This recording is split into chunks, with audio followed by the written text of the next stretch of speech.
Às 6h30 da manhã do dia 2 de setembro de 2025, as telas de vigilância dos Estados Unidos se acenderam com um único alvo: uma lancha venezuelana cortando o Mar do Caribe em alta velocidade. Seus dois motores de popa deixavam um rastro branco sobre as ondas, levando homens armados que achavam que estavam apenas em mais uma viagem de contrabando. Eles não faziam ideia de que o oceano ao redor já havia se tornado uma jaula. Lá de cima, o céu não estava vazio. Satélites americanos observavam do alto, sensores térmicos captando o rastro do escapamento do barco como uma flecha brilhante. A milhares de quilômetros dali, analistas acompanhavam cada movimento em tempo real.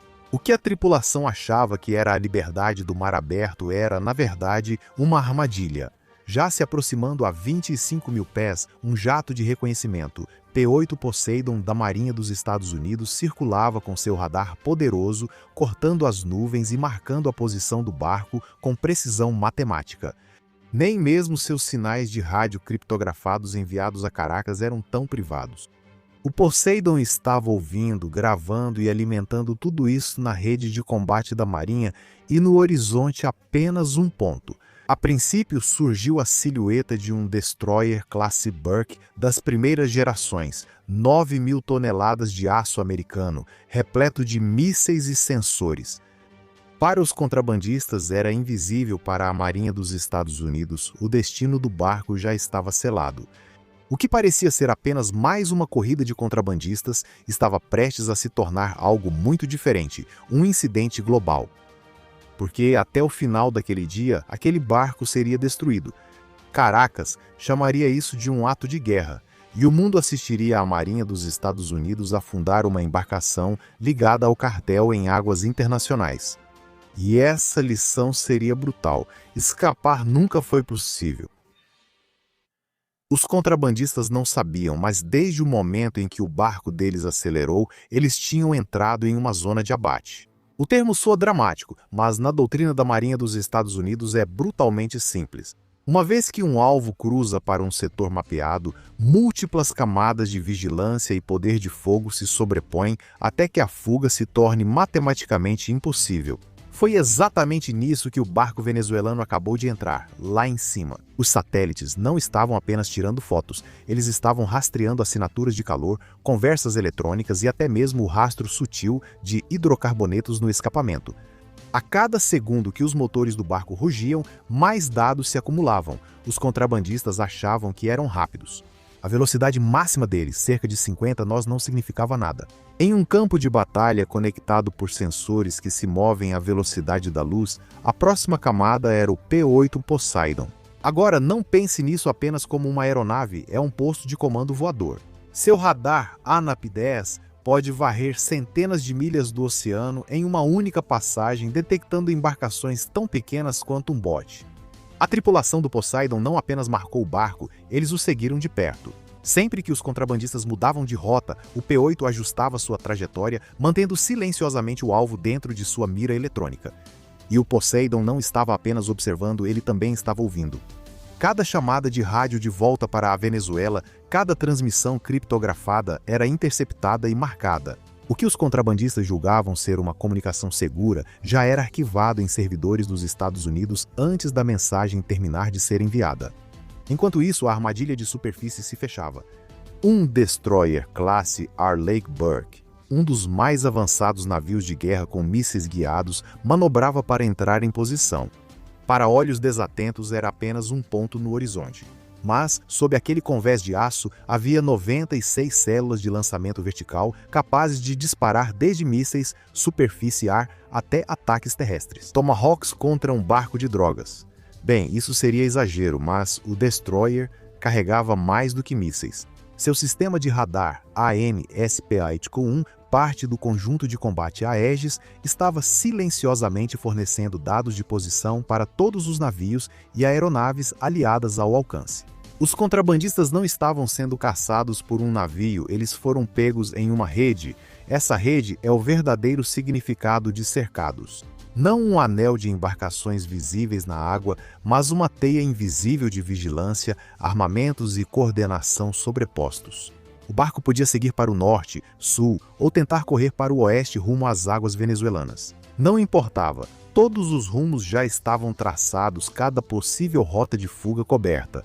Quando a ordem foi dada, não houve drama.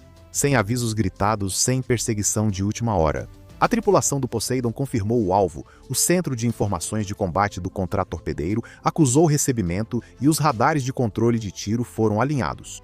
E em um momento que os contrabandistas nunca esperavam, o ataque de precisão transformou o casco de fibra de vidro deles em destroços em chamas. O barco foi destruído em segundos. A fuga era impossível para os comandantes dos Estados Unidos, a operação foi um sucesso exemplar. Para os contrabandistas nunca houve chance. O oceano que eles achavam que lhes dava liberdade, na verdade, havia se tornado uma gaiola feita de satélites, aeronaves e aço. O Pentágono não perdeu tempo em anunciar o resultado. Em poucas horas, Washington declarou a missão um sucesso no combate ao narcotráfico. O alvo, disseram eles, não era apenas um barco de contrabandistas qualquer, mas estava diretamente ligado ao Trem de Aragua, a rede criminosa mais poderosa da Venezuela. De acordo com a Casa Branca, o barco transportava membros do cartel e entorpecentes destinados à distribuição regional. Autoridades dos Estados Unidos disseram que o ataque matou 11 suspeitos de pertencerem ao cartel em águas internacionais. O próprio presidente Donald Trump reforçou a afirmação, publicando que o ataque demonstrou a determinação dos Estados Unidos em caçar membros do cartel onde quer que atuem. Mas enquanto autoridades dos Estados Unidos falavam em sucesso, a reação em outros lugares foi explosiva e Caracas, Nicolás Maduro, chamou isso de agressão direta. Ele argumentou que os homens a bordo eram cidadãos venezuelanos mortos sem julgamento e sua destruição foi uma violação da soberania e do direito internacional. O ataque rapidamente saiu das manchetes sobre drogas para debates sobre legitimidade. Os aliados ficaram em silêncio, mas analistas destacaram os riscos. Se toda grande potência reivindicasse o direito de afundar barcos apenas por suspeita, as águas internacionais poderiam se transformar em zonas de fogo livre. Para a Marinha foi uma eliminação limpa, para a Venezuela foi um crime e para o mundo que assistia foi um precedente perigoso, com consequências que vão muito além de um único barco em chamas. De fora, o ataque parecia um ato de força bruta, um destroyer da Marinha eliminando um barco de drogas em segundos. Mas dentro do Pentágono, a operação foi valorizada por outro motivo completamente diferente: dados. Cada corrida de contrabandista é um teste de inteligência em tempo real e essa deu à Marinha dos Estados Unidos mais que um casco em chamas. Pense nisso, os contrabandistas fizeram chamadas de rádio para seus contatos na Venezuela. Eles traçaram uma rota, escolheram paradas para abastecimento e carregaram equipamentos. Tudo isso foi interceptado, gravado e marcado. A Marinha não apenas eliminou um barco, eles mapearam parte da rede logística do trem de Aragua. Cada voz no rádio, cada frequência usada, cada padrão de tempo, tudo foi direto para os bancos de dados dos Estados Unidos. Da próxima vez que uma dessas vozes aparecer, o sistema vai reconhecê-la instantaneamente. O mesmo vale para as táticas. Como os contrabandistas reagem quando são seguidos por aeronaves? Quais rotas eles preferem durante o dia em comparação com a noite? Eles correm direto para as águas venezuelanas quando pressionados ou tentam se esconder entre o tráfego comercial? Cada resposta dá aos analistas mais ferramentas para prever e encurralar a próxima tentativa. Em termos militares, isso é chamado de inteligência de padrão de vida e é algo inestimável. Não é a primeira vez que as forças dos Estados Unidos transformam intimidação ou agressão em uma coleta de dados. Quando caças F-16 venezuelanos sobrevoaram o USS Jason Dunham, o destroyer registrou em silêncio as assinaturas de radar e comunicações deles, transformando uma situação perigosa em uma mina de ouro de inteligência. Quando helicópteros Z-10 chineses tentaram intimidar patrulhas dos Estados Unidos no Mar do Sul da China, eles entregaram suas impressões digitais eletrônicas de graça. Até mesmo os Houthis, disparando mísseis lançados do ombro no Mar Vermelho, expuseram as plumas infravermelhas de seus sistemas, informações que a Marinha armazenou para combates futuros. Esse é o verdadeiro trunfo. Os contrabandistas achavam que estavam apenas testando a sorte em alto mar. Na verdade, eles eram participantes involuntários de uma operação de vigilância muito maior do que eles próprios. E na guerra moderna, o lado que controla os dados geralmente controla a batalha. A destruição do barco do contrabandista também não ficou apenas como uma nota de rodapé tática, ela explodiu em todo o cenário político. Horas após o ataque, o presidente venezuelano Nicolás Maduro apareceu na televisão estatal com os punhos cerrados, acusando Washington de assassinato. Ele chamou o ataque de violação da soberania e prometeu retaliação, dizendo ao seu povo que os Estados Unidos haviam cruzado uma linha vermelha. Para um país já sob pesadas sanções e em profunda crise econômica, o incidente serviu de combustível para o fogo nacionalista. Maduro ordenou que as forças armadas venezuelanas ficassem em alerta máximo. A mídia estatal transmitiu imagens de caças F-16 acelerando motores em pistas de pouso rachadas e tropas marchando por guarnições costeiras. Para o público interno, isso foi apresentado como uma Venezuela desafiadora que não se deixaria intimidar, mas por trás da bravata, a realidade era mais dura. A força aérea do país estava envelhecida. Sua frota dos melhores F-16 fabricados nos Estados Unidos precisava urgentemente de peças, e sua marinha não era páreo para os destroyers americanos patrulhando logo na costa. Caracas não podia enfrentar Washington diretamente, mas podia jogar um perigoso jogo de provocação. O jogo se desenrolou apenas 3 dias depois, quando 2 F-16 venezuelanos sobrevoaram em baixa altitude o USS Jason Dunham, um destroyer da classe Arleigh Burke, operando em águas internacionais. O Pentágono classificou a ação como imprudente e provocativa. Do convés do Dunham, marinheiros viram caças passarem tão rápido e baixo que suas ondas de choque ondulavam a água. Para Caracas, parecia um ato de desafio, uma mensagem de que a Venezuela não recuaria diante da Marinha dos Estados Unidos foi um presente. Cada pulso de radar, cada chamada de rádio daqueles caças era captado, catalogado e armazenado, transformando intimidação em informação bruta. Mas o perigo de escalada era real. A Marinha tinha ordens permanentes de não abrir fogo, a menos que fosse diretamente ameaçada. Ainda assim, em um mundo onde caças supersônicos fecham distância em segundos, a linha entre provocação e ataque pode se tornar tênue rapidamente.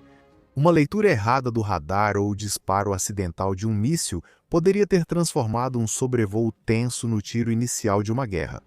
Washington respondeu à altura não com contenção, mas com reforços. Em uma semana, 10 caças furtivos F-35 Lightning II foram enviados para Porto Rico, a apenas 2 horas de voo do espaço aéreo venezuelano.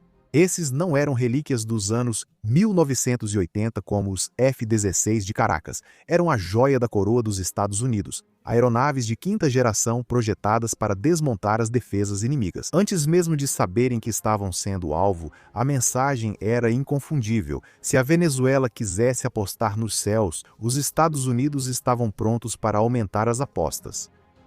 Os efeitos colaterais se espalharam ainda mais. Governos regionais da Colômbia às ilhas das Pequenas Antilhas observavam nervosamente enquanto o Caribe se enchia de navios de guerra americanos e patrulhas de combate. Companhias de navegação redirecionaram petroleiros. Diplomatas em Washington alertaram que uma lancha destruída havia se tornado um ponto crítico, ameaçando desestabilizar todo o hemisfério. O que começou como um ataque contra o narcotráfico a um único barco ligado a um cartel acabou se transformando em um confronto entre 2 estados, transformando um tranquilo mar do Caribe no palco para um novo impasse da Guerra Fria. No final daquela primeira semana de setembro de 2025, o Mar do Caribe parecia o mesmo na superfície.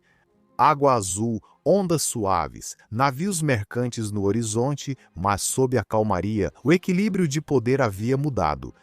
Uma única lancha rápida cheia de contrabandistas que achavam que eram intocáveis arrastou a Venezuela e os Estados Unidos para um novo e perigoso impasse por causa dos contrabandistas. O oceano, que deveria representar liberdade para a Marinha dos Estados Unidos, virou um campo de provas. Satélites, aeronaves de patrulha e destroyers atuaram juntos em silêncio, mostrando que a guerra moderna não exige perseguições traumáticas ou tiros de advertência.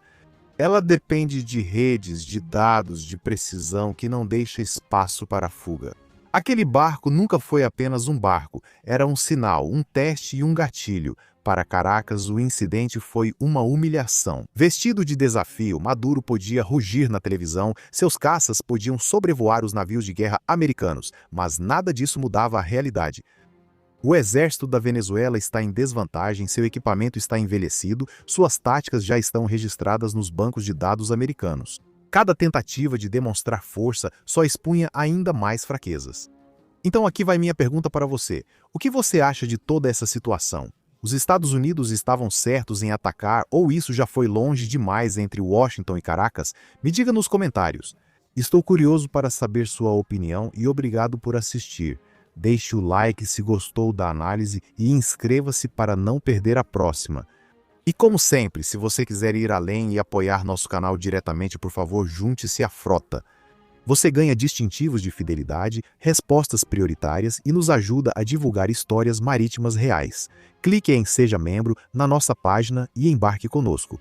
Porque se tem uma coisa que esse incidente prova, é que quando você aposta contra a Marinha dos Estados Unidos, a casa sempre vence. Até a próxima!